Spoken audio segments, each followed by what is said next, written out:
આજકાલ રાજકોટ અને એની આજુબાજુના વિસ્તારમાં તમે એક બીમારી વિશે ઘણું સાંભળ્યું હશે, કોલેરા. તો કોલેરા છે શું? કોલેરા વિબ્રિયો કોલેરા નામના બેક્ટેરિયાથી થતો રોગ છે કે જે contaminated water, poor toilet practice, poor અને અનહાઇજિનિક ફૂડ, સાથે સાથે ઇનએડિક્વેટ સેપ્ટિક ટેન્ક ફેસિલિટી, સીવેજ ફેસિલિટીથી થાય છે. આની અંદર મેઇન લક્ષણોમાં ઝાડા, ઉલટી, તાવ અને પેટનો દુખાવો હોય છે.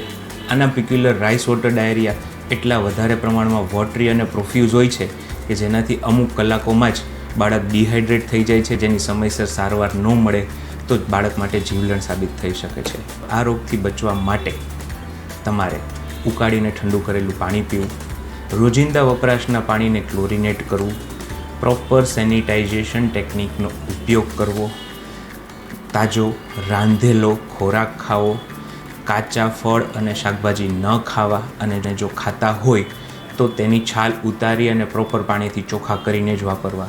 ઘરમાં કોઈ પણ એક વ્યક્તિને કોલેરાના લક્ષણો દેખાય તો બાકી બધાએ સાવચેતી રાખવી અને ઘરમાં ORS રાખવું કે જે ઝાડા સમયે પ્રાથમિક સારવાર તરીકે ઉપયોગ કરવો અને નજીકના આરોગ્ય કેન્દ્ર અથવા હોસ્પિટલમાં તરત ને તરત બતાવવું.